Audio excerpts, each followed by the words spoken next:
Welcome back. Today I have an LG Stylo 6. This one is in perfect condition. Well, aside from the fact that the charging port doesn't work and it needs to be replaced. Despite the glass back panel, LG didn't put any option for wireless charging in this one. Let's head over to the heating mat.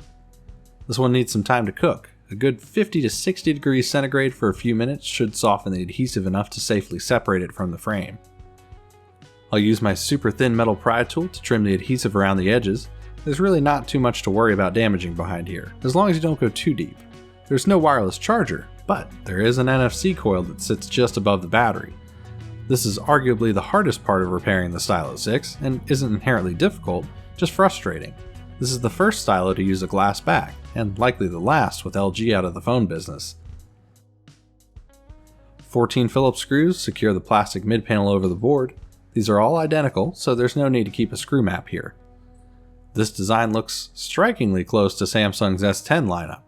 I have a very old video showing the similarities between Samsung and LG devices, and not too much has changed. But for what it's worth, Samsung isn't a bad brand to copy. While the mid panel looks like a single U-shaped piece of plastic, it's actually 3 interlocking pieces. With no clearly marked pry points to pull from, I set my sights on the headphone jack.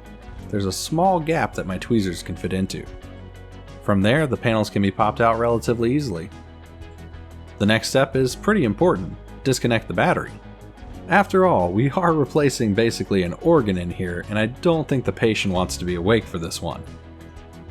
By now, it's a great time to remember to remove the SIM tray. If we don't, we'll have one heck of a time removing the main logic board. There are no screws to worry about, so we'll head straight down to the charging port where the display ribbon and charging ribbon need to be disconnected from the Lego style connectors. Now the board should come out easily and can be set aside. Next, the charging port and microphone daughter board can be pried out of the frame. It's held in with some light adhesive. The new port gets aligned in the housing and pressed into place. It's important to make sure the microphone is seated properly, or else people may have trouble hearing you on phone calls. From here, it's just simple reassembly. LG has always made some of the most repair-friendly devices. They were never the most reliable or popular in the smartphone category, but they certainly were great for repairs. They have a special place in my heart. I even rebuilt one in a previous video and made it completely transparent. Editor Chris is going to put a link up in the corner there. With the glass back panel re-adhered to the frame, this one should be good to go. But first, let's test it on this ammeter. It's pulling 500 milliamps, which is perfectly fine.